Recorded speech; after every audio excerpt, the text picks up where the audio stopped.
What is going on, everyone? Welcome to the Slaw Sports Show. I'm your host, as always, Cole Noble, aka Slaw.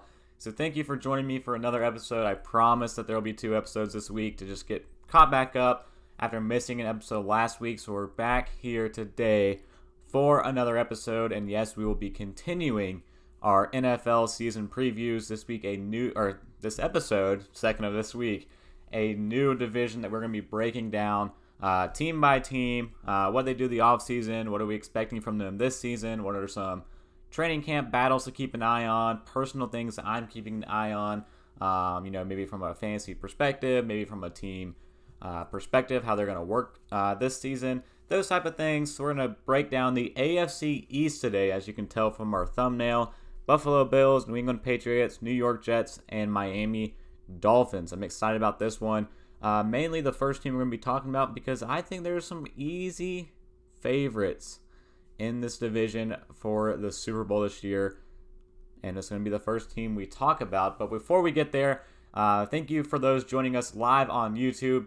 For those of you checking out on YouTube after the live stream uploaded on the channel, thank you as well for tuning in and checking it out. The support means a lot. And also those on the podcast listening as well, thank you for tuning in and checking out the Slaw Sports Show. Those of you on YouTube, you're here anyways. Why not like and subscribe? If you like the content, you want to keep coming back on the regular and keep checking out our season previews, the more content we have as the season goes along, why not subscribe? Like and subscribe to support the channel. We're growing and trying to get better and better each and every week. And also on YouTube, why not hit that notification bell? We got a little bit of a wonky schedule here all the time, going back and forth between places we're staying at and doing the show from. So the easiest way to stay up to date with the show and with the channel is to hit that notification bell so you're reminded every time we go live and every time we upload. Easiest way to keep up to date with the Slaw Sports Show. And on the podcast, just share it. The sharing goes a long way. Keep sharing it. And giving reviews as well. I very much appreciate all of the support you guys have on the channel. So before we get started on today's episode talking about the AFC East, we do have some breaking sports news to discuss as a sports show. Brooklyn Nets star Kevin Durant just recently, in a matter of minutes right when we went live, has requested a trade from the Brooklyn Nets. Brooklyn Nets star Kevin Durant has requested a trade from the Brooklyn Nets. So it seems Kyrie Irving might stay in Brooklyn, but Kevin Durant appears to be out. So we'll see what suitors come into place for Kevin Durant, one of the best players at the position and best players even in the league when he is on his game. So we'll see what kind of suitors he has here in the next few days, next few weeks, depending on how long it takes to get a potential trade in the works for a star of his caliber. Maybe the Portland Trailblazers team him up with Dame Dollar. Maybe in Portland could be something we see. Damian Lillard showcasing that on his social media a couple weeks back when all this, actually like a week ago I believe it was, when all this little turmoil started with Kevin Durant, Kyrie, the Brooklyn Nets, that type of situation going on. Dame Dollar is putting his little voice in the, putting his name in the hat, getting his little voice out there to see what he can do to try to sway someone his way. So Kevin Durant requesting a trade from the Brooklyn Nets is our breaking news of today's show. Now let's get into it. AFC East time. We're going to start talking about these 4 teams in this division, breaking down their offseason, new signings, new head coach hirings even in this week's episode, and those types of things, and just ultimately what is in store this season in the AFC East. So let's go ahead and kick it off with a team that, like I said, could be Super Bowl potential this year, the Buffalo Bills. And the Buffalo Bills, I said it the last, 2 years, they were my favorite to go to the Super Bowl out of the AFC. Didn't happen the last 2 years, but this year might finally be the year for the Buffalo Bills to return to the Super Bowl, the team that made it 4 straight times, lost all 4 games in the Super Bowl. Can this be the year in Buffalo where the Bills finally close it out? Last year they lost in the AFC divisional round playoffs to the Kansas City Chiefs in an overtime drawdown. Pretty much a duel between Patrick Mahomes and Josh Allen toward the end of that game. Lost the coin toss. Patrick Mahomes and the Chiefs went down, scored, won, and then faced off against the Cincinnati Bengals. Cincinnati Bengals ultimately losing in the Super Bowl. This time, however, can the Bills close out a big game in the playoffs and end up making it to a potential Super Bowl? That is the question for the Buffalo Bills right now. They've added a lot of pieces this offseason, drafted some high-caliber guys in the draft as well that they're really excited about, and ultimately, this is a young team and a very promising team. More playoff experience under their belt now going into this year, more time for growth and maturity this time around. Is it all lined up for the Bills to return to the Super Bowl with quarterback Josh Allen? Like I said, that is the question. And ultimately, it's all on Josh Allen. Josh Allen is the guy. I mean, you'd have to see the odds. He's still up there as one of the, high odds to win the NFL MVP award yet again. Last year, he was I believe my pick to win it. But ended up going to my boy Aaron Rodgers up here in the corner behind me for the second year in a row. But Josh Allen, he still has MVP hopes this year. His team still has Super Bowl hopes this year. They just need to put the pieces together and close out these big games in the playoffs and to see what they can do. So let's talk about this team more in depth. I mean, Josh Allen, first and foremost at quarterback. What an amazing guy Josh Allen is. We're being able to see him earlier this offseason, publicly facing off against Aaron Rodgers and Tom Brady in the match alongside Patrick Mahomes. Great to see him interacting with those guys, some legends of the game, getting some jabs here and there even. But Josh Allen seems like a great overall guy, tremendous quarterback, excellent arm strength. The guy can run the ball. He is flat out a stud at quarterback, one of the best at the position. This year easily will be a top 3 quarterback in my opinion in this year's season. And then also, he's appeared on, Bussin' with the Boys. Shout out to those guys. Another show he was on there with George Kittle. He's at tight end U right now in Tennessee, or was there this week in Tennessee. So hanging out with some tight ends, some, college guys, some youth guys as well. Just making the sport better as a whole at those camps that they're doing. So Josh Allen, like I said, great guy, tremendous quarterback, it seems. He is the focal point of this team. He is a franchise guy, was paid last offseason to be that guy. He is the one that's going to be leading this team, and it all relies on him to see how far they go this season. But now let's talk about his weapons, and specifically I want to talk about the wide receiver share for the Buffalo Bills, the kind of guys that they have that's going to be catching the ball from Josh Allen. Of course, you got to start with Stephon Diggs. Stephon Diggs, a top 10 wide receiver. Some have him ranked even higher than that. But I think, for sure a top 10 wide receiver in Stephon Diggs. The guy's incredible, one of the most smooth route runners in the league. Ever since coming to Buffalo from the Minnesota Vikings, he's been tremendous and very consistent year after year with the Buffalo Bills. And him and Josh Allen just keep building a great repertoire together. A quarterback, number one receiver type connection that those two have. What about behind them? We know, like I said, consistently, Steph Diggs is going to put it on every single week and put up the stats, get the touchdowns every single week. That's the kind of guy that he is. I'm talking about more so the guys behind him, because you have Gabriel Davis, who was an absolute beast last year in the playoffs. I think it was specifically that Chiefs game, multiple touchdowns in that game. There are a lot of high hopes for him going into this season because of how he wrapped up the year last year. They also added in Jamison Crowder from the New York Jets in the offseason.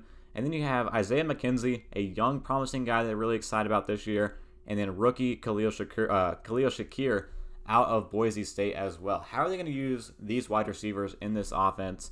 And specifically, what is this offense going to look like?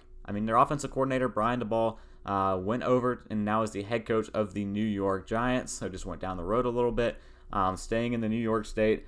But now this new offense, how are they going to operate? They're going to try to keep things pretty much the same way for Josh Allen, keep things consistent for him, which would, make things a lot easier and smoother for the Buffalo Bills this year. But this wide receiver share, that's what I'm interested about. Because a lot of people I'm seeing are very high on Gabriel Davis this year because of, like I said, the end of the year he had last year. Everyone has always says that, for the last couple of years, that Gabriel Davis is a guy that's primed to break out. He just needs more opportunities. Now he's slated to look like the number 2 wide receiver in this offense. But will Jamison Crowder challenge him for that role? When you talk about target share, when you talk about the total receptions by the end of the season, is Jamison Crowder going to be the one to rival Gabriel Davis and end up maybe being that number 2 wide receiver? The more veteran guy, the guy that's been here, been in the league for a while. Can Jamison Crowder rival Gabriel Davis as that number 2 wide receiver? And I'm starting to see a lot more recently about Isaiah McKenzie being the guy to look for, specifically in fantasy football, specifically maybe in best ball formats if you want a late round guy, a guy you're going to get a great average average drafted position, great ADP. Isaiah McKenzie might be the guy you want out of this Bills offense. Just as, like I said, especially in best ball format, because there's games where he can take off, and he could be the guy one random given Sunday for this Bills offense. But then also Khalil Shakir, high draft pick spent on him. What are they going to do with him out of Boise State? They used him a lot in Boise State.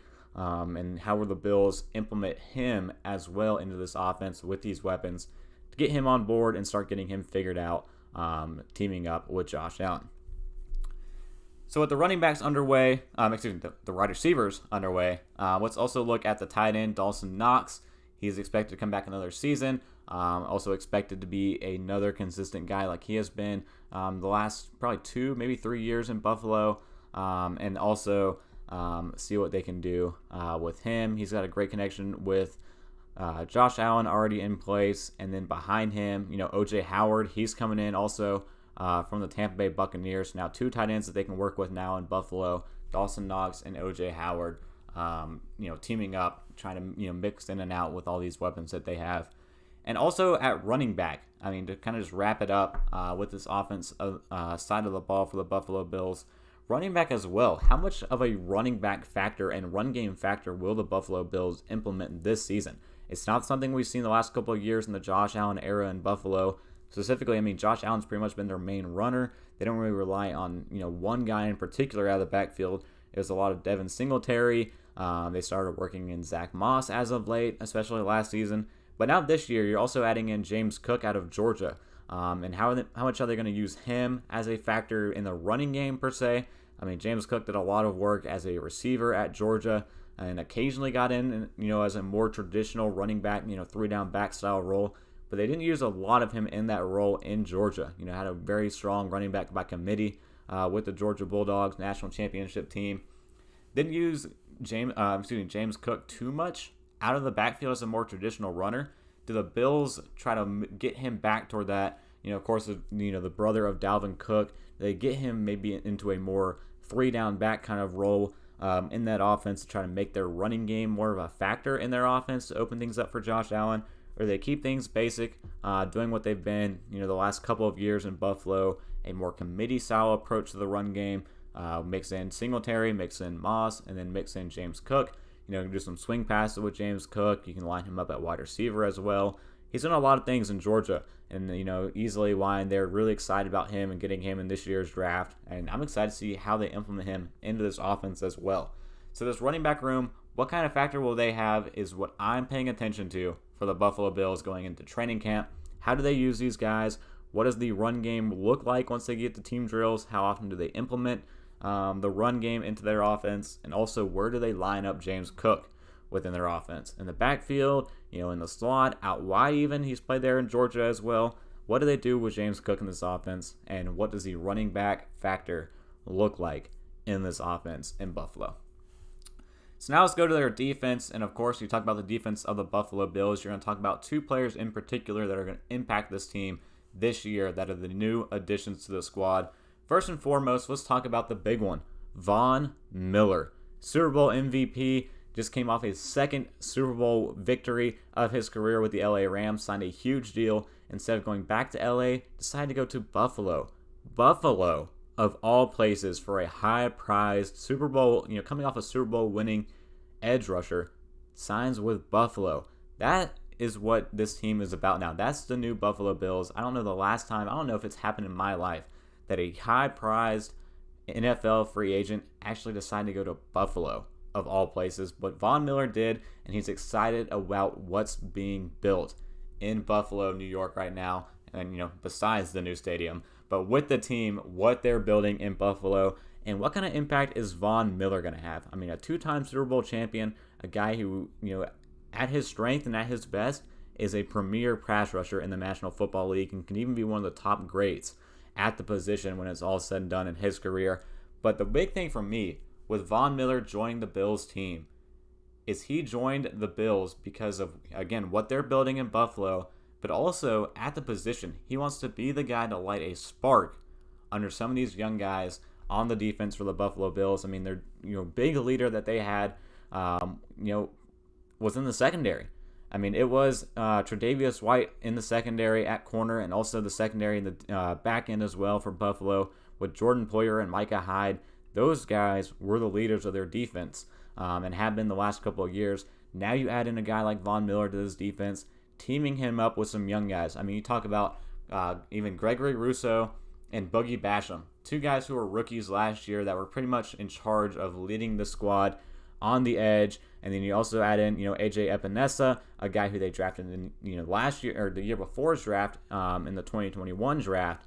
They had some young guys at the edge rusher position that they were relying a lot on last season. And now you think about it, adding in Von Miller, they also added another veteran as well, and Shaq Lawson to that group.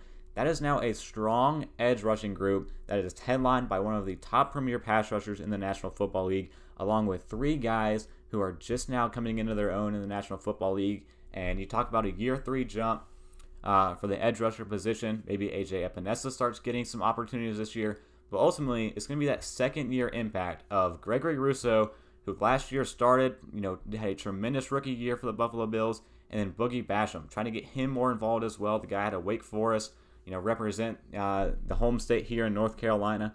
But those four on the edge are going to be an impactful part of this Buffalo Bills team. I mean, I talked about it last year leading up to the NFL draft, before the Bills drafted Gregory Rousseau and Boogie Basham. The Bills' big weakness on defense going into last season was their edge rusher, was pass rushers, was getting after the quarterback. They went out and added 2 guys in the draft, and then this year added 2 guys in free agency, Shaq Lawson and Von Miller.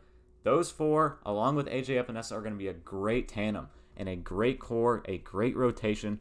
Fantastic. One of the best in the National Football League. And then you add them, of course, with Ed Oliver at defensive tackle, who's another top pick as well.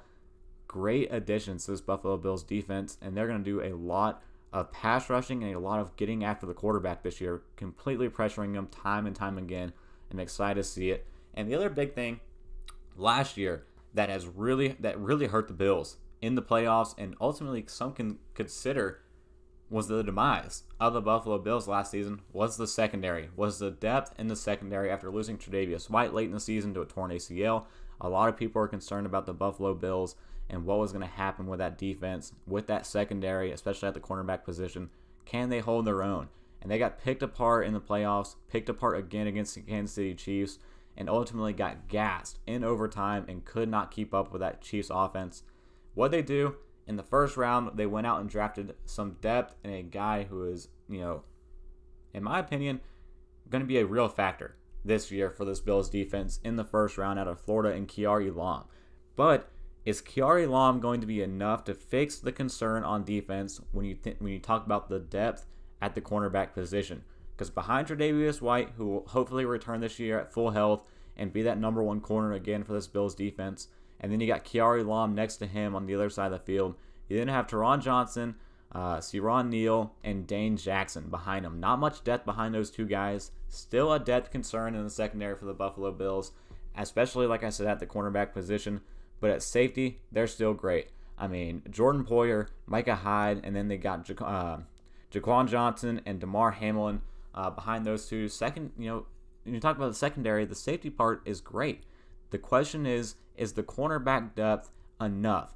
Even after adding Kiari Lam, is it enough to compete this year and to make improvements this year on what was their biggest weakness from last season? Can the Buffalo Bills prove that to be the case this year? Because I think ultimately, no matter what happens on offense, no matter what happens with that defensive line, with that edge rushing group, it's still on the secondary. Once it becomes playoff time, once you're facing the top teams and the top offenses in the league, it's going to be the secondary. The secondary is going to be the deciding factor for the Buffalo Bills. I mean, talk about when you play the Chiefs, when you talk about you're playing the Chargers, the Cincinnati Bengals, these top teams that are going to be coming out of the AFC next year, they have stacked wide receiver groups. They have stacked, pass-first offenses. Your secondary has to be deep enough to compete with these guys, to line up with these guys and stay fresh and stay on the field. That was the Achilles heel of the Buffalo Bills last year. They cannot let that be the case this year again.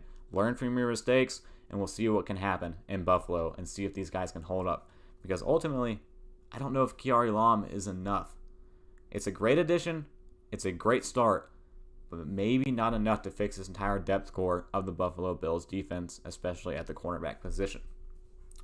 So that's it for the Buffalo Bills. See what they can do this season. Like I said, at the end of the day, still very much Super Bowl contenders this year and could be one of the top teams to come out of the AFC. Now let's switch it up to the New England Patriots. The New England Patriots are going into year 2 with quarterback Mac Jones. And the big question for them, I mean, we're also talking about another sophomore quarterback here, really short in this division. But first, we're going to talk about Mac Jones and the Patriots. Did the Patriots do enough this offseason for Mac Jones to make another jump in his sophomore season, or is he going to take a sophomore slump, as they like to say, going into year 2? That's the question, because right now the talk of the town in New England is who is coaching Mac Jones and who is running Mac Jones' offense. With Josh McDaniels now out of the picture in New England, they now have a huge void as in their offensive coordinator position. Still haven't filled that position, but it seems like Bill Belichick is being hands off with the offense, focusing on the defense, and letting either Matt Patricia or Joe Judge run the offense. Matt Patricia, a former member of the New England Patriots staff, went on to be the head coach of the Detroit Lions. Didn't work out for him there. Coming back to New England, he's always been a defensive guy his entire career, and that's kind of what he's trying to bring to the offense right now, it seems, is some kind of reverse psychology with the Patriots offense. Talking about all the things he did on defense. Now, how do you do the opposite on offense? It seems like that's what he's trying to kind of do. And then Joe Judge, worked with the wide receivers during his time in New England, mainly worked with the special teams group, went on to be the head coach of the New York Giants. The same thing with Matt Patricia. Didn't work out for him. Now coming back to New England, he's also the guy that seems to be working with Mac Jones the most right now. And ultimately, is that even helping Mac Jones at all? With Joe Judge working with him, it's been the talk of the town all offseason long out of New England. All major networks are talking about, the Patriots, Matt Patricia, Joe Judge. What are they doing with this offense? All of that kind of stuff, and it's warranting big questions. And he also talked about the moves the Patriots have made this offseason, the additions they've tried to make on the offense, and you have to question, a team that made the playoffs last year, can they do it again? And have they done enough to surround Mac Jones to help him make that jump in year 2 to will this team back into the playoffs for the second year in a row, being their quarterback of this team? They went out in the offseason. They traded for a top wide receiver in Devontae Parker. If you consider Devontae Parker a top wide receiver, but right now, he seems to be the guy that's going to be leading this core. Talk about the other guys on the roster, Jacoby Myers, Kendrick Bourne, Nelson Aguilar, and then you're adding in rookie Tyquan Thornton. I know the Patriots are high on Tyquan Thornton, want to use him a lot in their offense as well. Another young guy they want to try to mix around and move around on the offensive side of the ball. But ultimately, on the offensive line, in the first round of the draft, they got Cole Strange, which everyone thought was a weird, strange pick from the New England Patriots in the first round, a very Bill Belichick, random style pick, coming out of nowhere. It stumped my bus. I spent hours making graphics for our NFL draft show and did not have one for Cole Strange. That's how strange of a pick it was, that the Patriots took him in the first round out of UT Chattanooga, of all places in the first round. But they added him on the offensive line. Trent Brown seems to be like a sure guy that they're relying on the offensive line. Also got David Andrews at center. So the offensive line, if Cole Strange proves himself to be worthy of that first round selection, seems to be set in front of Mac Jones. But I'm worried about these wide receivers. Devontae Parker being your number one guy, Jacoby Myers, who finally scored a touchdown last year, Kendrick Bourne, Nelson Aguilar, they didn't make really too big of an impact. Both guys coming in free agency last year, and then Tyquan Thornton, a rookie wide receiver. Is that enough? Is that enough to surround Mac Jones with enough talent around him in the passing game to be able to do what they want to? But at the same time, this is the same Patriots team that won a game last year against the Buffalo Bills. Yes, weather was a huge factor in that game, but they passed the ball 2-3 times and still beat the Buffalo Bills. the ticket for the New England Patriots, and it has been for years, is the run game and the defense. I think that's why Bill Belichick is very hands-off with the offense, very hands-off with Mac Jones in the passing game, because that's not his bread and butter. That's not his style. That's not the Patriot way. The Patriot way is the running game being the strength of the offense and relying on the defense to close out and win games for you. So now let's look at the running game. So the running game for the New England Patriots, pretty much running back with the same group, but also adding in a rookie and an old face as well to what they're bringing in. So Damian Harris seems to be right now the running back one of this offense yet again, but also Ramondre Stevenson coming in last year as a rookie made a big impact for the New England Patriots, especially as the season went along. His snap share, his usage in the offense went up and up and up every single week. At what point does Ramondre Stevenson potentially maybe take over as the lead back in New England this year? We're also adding in the familiar face in New England in James White, a big player that they had in the Super Bowl back with Tom Brady. Scored some touchdowns, was a real factor in the 28-3 comeback against the Atlanta Falcons. James White, if healthy, seems to be the guy in the passing game for this offense. He has been for years. Expect him to keep that same role. And then also adding in Pierre Strong Jr., a rookie, into the mix. So they got fresh guys at the running back position, all of which have different skill sets that Bill Belichick, you would think has to be high on. And the other thing big in this offense that they're going to rely a lot on is the tight ends. The tight end position is going to be huge in New England.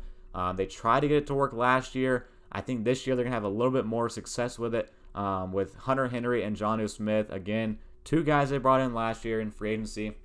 But Hunter Henry, more of that inline tight end role, that blocker, that old school Rob Gronkowski type role in the Patriots offense, while Jonnu Smith will be the guy that moves around the field a lot more, lines up more as a wide receiver in the slot. They use him in the backfield some as a blocker. You even throw to him out of the backfield last season. They like being like using a big guy like Jonnu Smith as a chess piece in their offense. Expect him to do that yet again. And I think, like I said, this year they're going to try to do that more effectively. I mean, I talked about the issues they have at wide receiver in New England. I think they're going to try to counteract that with these two tight ends, Hunter Henry and Jonnu Smith. Try to use them more effectively in the passing game of this offense and ultimately make them be the ones that run the passing game of this offense. And then, again, just rely on that run game and have the defense close out and win games for you. So let's talk about the defense in New England. I'm going to talk about all the worries on offense, the potential counteractions with the offense. Let's talk about the defense. And the big thing on defense is going to be the linebacker group. It's always been a strength of the New England Patriots for years past, but this year a little bit of a revamped core on that linebacker unit in New England. You talk about Matthew Judon. He's coming in for another year with this team. He had a great year last year, but he was more of the outside will linebacker role, getting after the pass rusher. But on the inside, Juwan Bentley, you got Mack Wilson coming in. I've heard big things out of Mack Wilson that they want to do, coming over from the Cleveland Browns. And then Raekwon McMillan as well.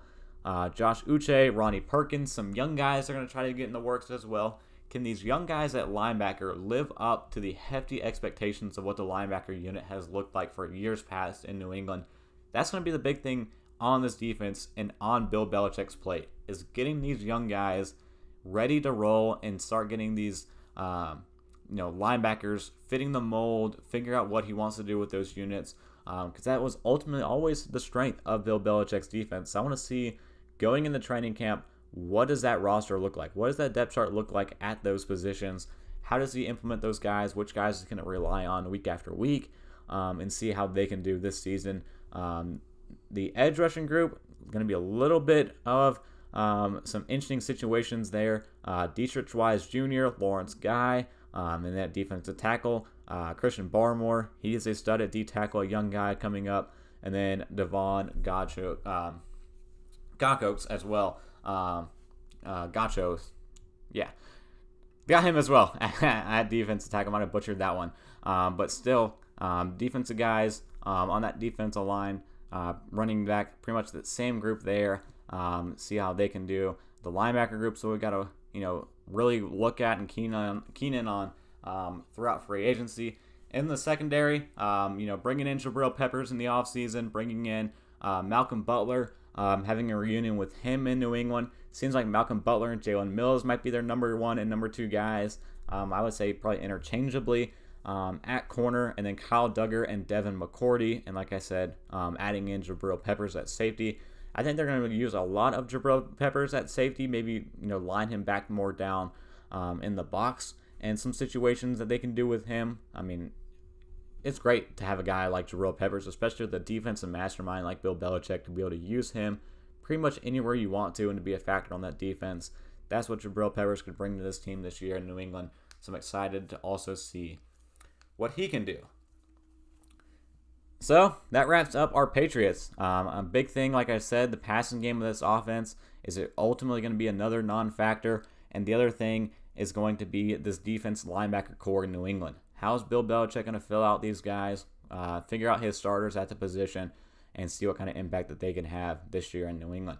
It's going to be a tough year. I feel like they're going to have to grit a lot of games. They're going to have to rely on the defense a lot, the run game a lot to win games, and to see what they can do this season to make it back, maybe to the playoffs again with Mac Jones entering in a year 2. But I'm just a little bit concerned with this offense, especially with Matt Patricia calling the shots. But I mean, we've seen it once, we've seen it before. Don't doubt the New England Patriots. Bill Belichick's going to find ways to win games. And I think they just might be able to squeak back into the playoffs potentially for another year in a row with Mac Jones. Now let's go to the third team of the day, and we'll go back to New York, or I guess technically New Jersey, where they play at, but the New York Jets. Let's talk about the Jets now, because we talked about Mac Jones entering into year 2. What about Zach Wilson entering into year 2, the former number 2 overall pick out of BYU, going into year 2? Are we going to see improvement out of Zach Wilson? Because last year was a tough one. It was a tough one for the rookie last year. Dealt with a lot of issues on the field. A lot of decision-making questions that he had to get wrapped up. But I mean, toward the end of the season, as the season went along for him, he got back on the field. He started to show a little bit of improvement week after week. And now what do we see going into year 2 for Zach Wilson and this young Jets squad? I mean, they're trying to trust the process here with the New York Jets, trust in Joe Douglas to rebuild this team back up from the ground, and hopefully bring them back to their former glory. But we'll see what they can do. It's a big thing this year on the improvement of Zach Wilson. Can Zach Wilson show improvement and continue on that path he was trying to get on toward the end of the season? They added in some new help for him this year. Adding in a new number 1 wide receiver in Garrett Wilson, adding in some additions, at tight end and CJ Uzama, trying to shake out and solidify their offensive line, and also adding in a new running back as well in Breece Hall. So is it enough? Well, I don't want to say is it enough. The pieces are there. Actually, for the Jets, going back to what we just talked about with the Patriots, for the Jets, it seems like the pieces are there. From what we've seen in years past in New York, the pieces might actually be there for Zach Wilson to show some kind of improvement and showcase that he can be the guy worthy of the number 2 selection in last year's draft. So before we get there, let's talk about the running back group. I like talking about the running backs. I like talking about, trying to figure out and decipher running back situations. Last year, rookie running back Michael Carter, toward the end of the season, finally took over the lead back role in New York. And then this year, the Jets went out again and got another rookie and one of the high-class prize rookies in this year's draft in Breece Hall out of Iowa State. Those 2 guys appear to be battling for the starting job right now. I think Breece Hall probably has the upper edge. If I were to be the betting man going into training camp, you'd have to think he is the guy pretty much leading this. It seems like he is more in line to be a number 1 back than Michael Carter is. But there's a lot to like last year out of Michael Carter, especially toward the end of the season. But it seems like the Jets do view Breece Hall as being their number 1 guy out of the backfield, a second-round pick to spend a high draft pick on him. But they're going to be able to use him a lot in this offense to try to take some pressure off Zach Wilson in the passing game. They couldn't get the running game pretty much at all. Early in the season last year which would, force Zach Wilson into a lot of bad situations that he didn't want to be in a lot of games consistently, consecutively for the Jets last year. So maybe they get that running game going now with Breece Hall and Michael Carter. Breece Hall being that lead back style, and then pushing in some splashes of Breece Hall, some Tevin Coleman a little bit, maybe some Ty Johnson.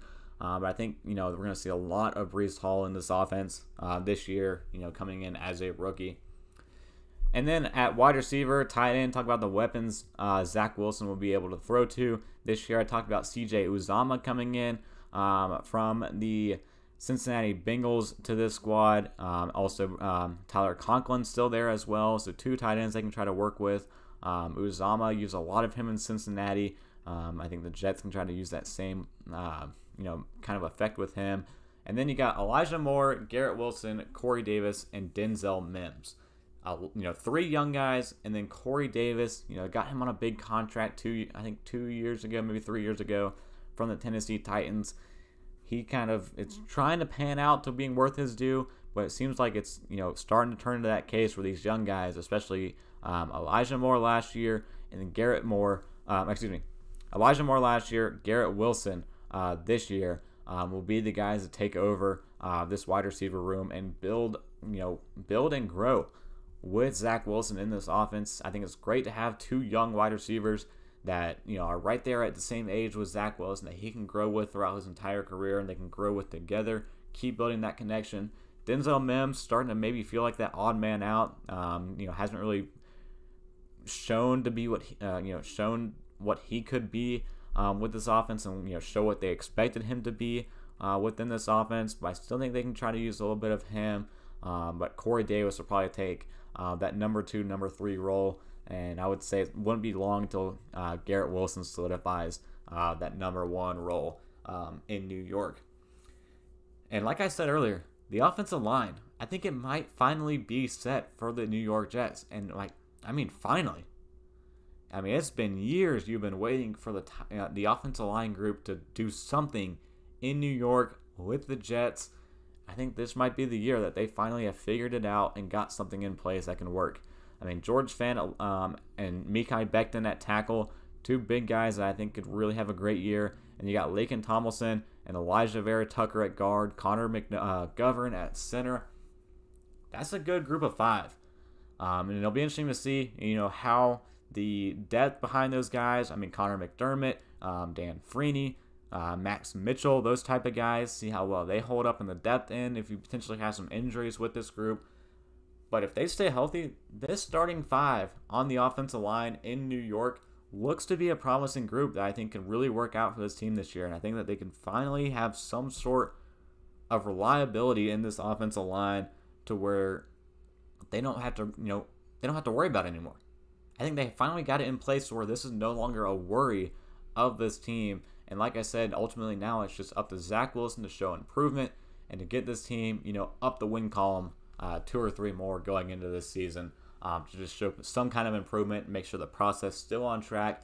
I still think, out of all the teams in the National Football League, it seems the Jets are the ones that have the longest process, but they're moving along. They're, consistently year after year trying to get that way and show improvement.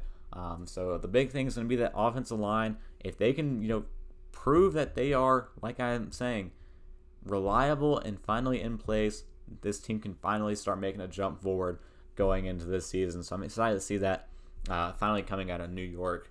And then on the defense, adding in rookie Sauce Gardner, Amon Sauce Gardner out of Cincinnati will be a big addition to the secondary for Rob Saleh. A secondary that was, horrible.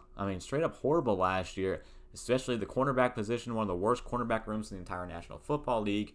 Now it's starting to look like maybe, is Sauce Gardner enough? It's a big ask for Sauce Gardner as a rookie to come in and be the leader of this secondary in this defense.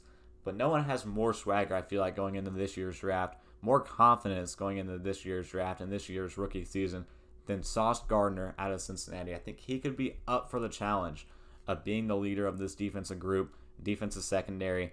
But is it really fixed? Is that secondary fixed just because of the addition of Sauce Gardner? Kind of the same thing we just talked about with the Buffalo Bills, adding in Kiari Lam. does this rookie impact, this new rookie influence, truly fix this team and this team's weakness? We talked about behind Sauce Gardner, you're looking at DJ Reed, Bryce Hall, Michael Carter II, also came out of the draft last year, and then Brandon Eccles.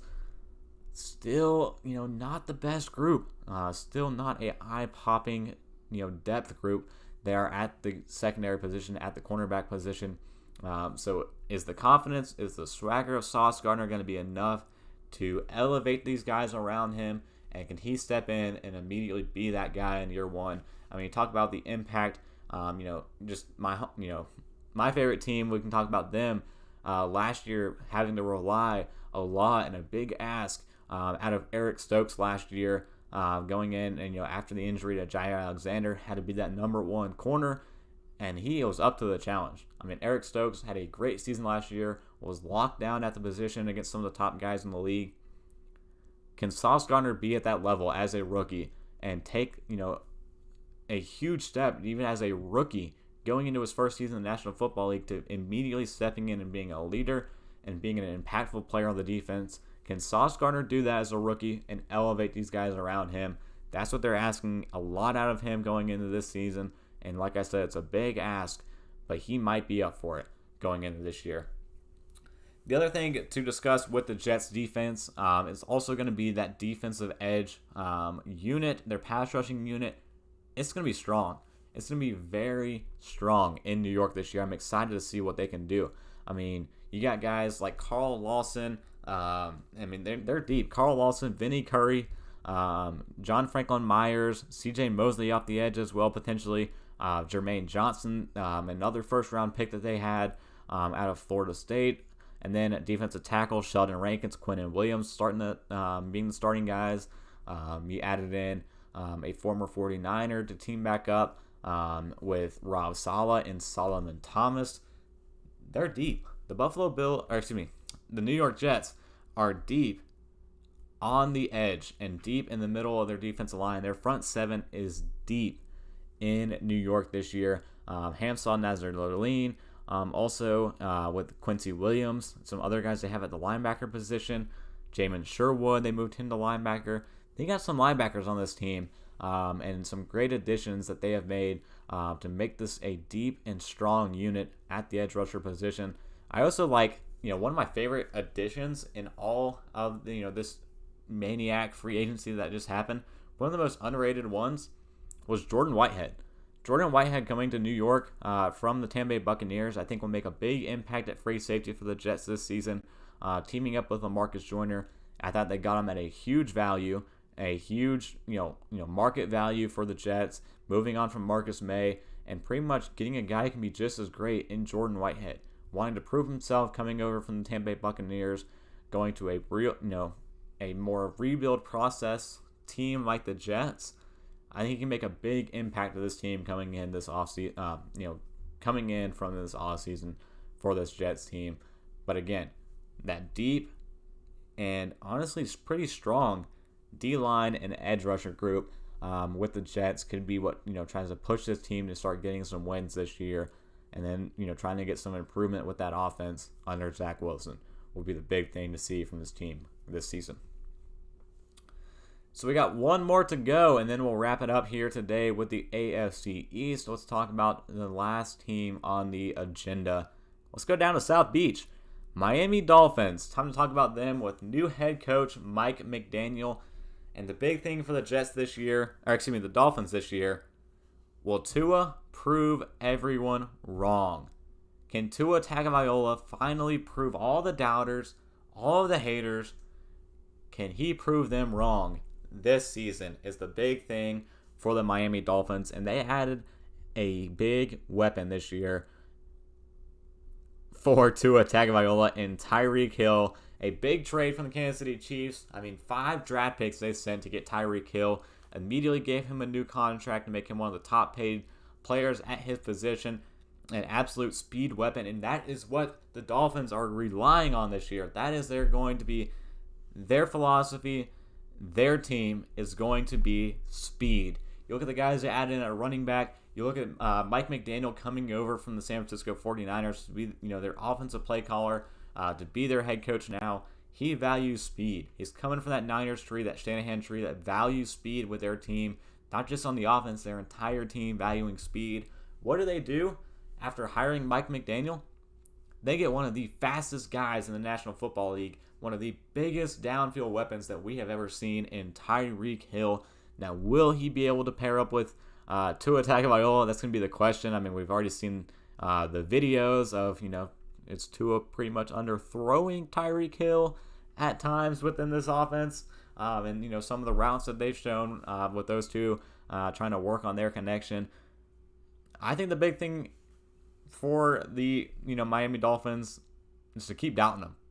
Keep doubting the Dolphins. I mean, last year, maybe a game and a half away from the playoffs. And the year before that, they were a 10-win team that barely missed out in the playoffs. They've been knocking on the door the last 2 years of getting into the playoffs with Tua Tagovailoa. This year, they're going to try to do it again. They're going to try to sneak in here while everyone is doubting them and hating on them week after week. This is a team that can get hot.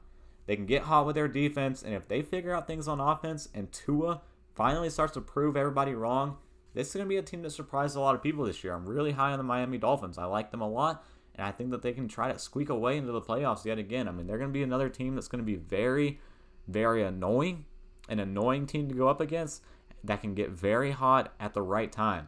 That's what the Miami Dolphins are, and this year you're adding in that new impact this team is going to bring into the table in speed. So we talked about Tyreek Hill at wide receiver. Now let's talk about the running backs, because the running backs is where the speed is really coming into play with this Mike McDaniel offense. Also, you got to talk about the Shanahan tree, the Niners offense that they run in San Francisco. They're bringing a lot of that, recipes, pieces here and there into play in Miami. So you talk about the running back additions coming to the Miami Dolphins. First and foremost, we have Chase Edmonds coming over from the Arizona Cardinals. We talked about the Cardinals earlier in the week, how they ended up paying James Conner, let Chase Edmonds walk. Chase Edmonds came over to the Miami Dolphins to team up. Mike McDaniel really wanted to get him in free agency, was able to do so. They're going to use him a lot as pretty much the main guy of this offense in the running game, but also, putting in some splashes of Raheem Mostert as well, coming over from the San Francisco 49ers, coming off yet another injury, but we'll see if his speed is still there. This guy is one of the fastest players at his position, and pretty much when you get him on the outside, even when you get him some space in the middle, he can take off like a bullet and just be gone down the field. Big thing for him, though, is keeping him healthy as well. But then also adding in Sony Michel and still having Myles Gaskin. Maybe Myles Gaskin might be a late cut of this team once we get closer to training camp. But Mike McDaniel really wanted to build and rebuild this running back roster on this team, and he did so immediately. And right after taking over as the head coach of this team, made sure he went out and got his guys at the running back position and getting his speed that he is going to implement that West Coast style offense that they like to have. But also at wide receiver, we talked about Tyreek Hill. How about Jalen Waddle? I mean, this guy had a phenomenal rookie season last year. Going into year two, he's no longer going to be the focal point of this offense, which only means that defensive coordinators might not have their eye on him. And he is going to make big impacts if that is the case. Do not keep your eye off of Jalen Waddle, but at the same time, you got to keep an eye on Tyreek Hill. This offense in Miami has some weapons finally that they can implement. They also added in Cedric Wilson, a big, reliable catcher from the Dallas Cowboys as well. They got some guys now and some players on this offensive side of the ball in Miami to surround Tua Tagovailoa. They brought back Mike Gesicki on that franchise tag as well, that he has a big repertoire with at tight end. Tua Tagovailoa finally has his weapons. He finally has some weapons worthy of proving some people wrong this year. So I'm hoping that he can do it. I've always been high on Tua. I've never been off the Tua train. I said, just wait. And we'll see if it's finally time this year in Miami for Tua to make a jump that we've been waiting on him to make since he joined the Miami Dolphins in the National Football League. However, the Dolphins still have one of the best defenses in place that, pretty much has stayed the exact same under that Brian Flores era, that Brian Flores really made a strong point of building during his time as the head coach of the Miami Dolphins. Now Mike McDaniel in place as the head coach of this team. That defense pretty much still in the same place that Brian Flores was able to build for this team. I mean, talk about the young stud guys that they have that are, been the guys that are, have been building this defense. Raekwon Davis, Christian Wilkins, other guys at the edge as well. Emmanuel Ogbah, Jalen Phillips, a young guy from last year. And then you also have, Jerome Baker. They're going to rely a lot on Andrew Van Ginkel this year, finally getting him some more opportunities on this defense. And always has been the case in Miami, the secondary, set to be great yet again, with Xavier Howard and Byron Jones leading the way at the cornerback position, 2 lockdown defenders, 1 and 2 at cornerback. Noah Igbinoghene behind them, a young guy that, has struggled at times, but ultimately he's still trying to find his own, being that number 3 corner of this defense. Brandon Jones, Eric Rowe, and Javon Holland at safety. Javon Holland had, one of the best, safety seasons last year in the entire National Football League. Even as a rookie last year, he made a huge impact, was all over the football last year at free safety, expecting to do the same thing this year going into year 2. There's a lot of talent and a lot of young talent. I mean, also adding in Melvin Ingram the last couple weeks ago as well on this defense to come off the edge. The Dolphins still have some talent on this defense that makes them one of the strongest defenses in the National Football League, top to bottom. So expect them to, keep that on that same level, keep that, still being the case this year. And the other thing for the Dolphins, we talk about the new additions on offense. We talk about, building around Tua Tagovailoa. We talk about this defense pretty much staying formidable and the same, guys in place from the last couple of years. How about the addition on the offensive line? The one that has been needed and necessary for years that they haven't been able to make in Miami, they finally did this year. They signed a huge tackle that they have been waiting for years in Miami, in Teron Armstead. I was screaming it all off season from Miami. Teron Armstead is your guy, and he's right there. You got to go get him.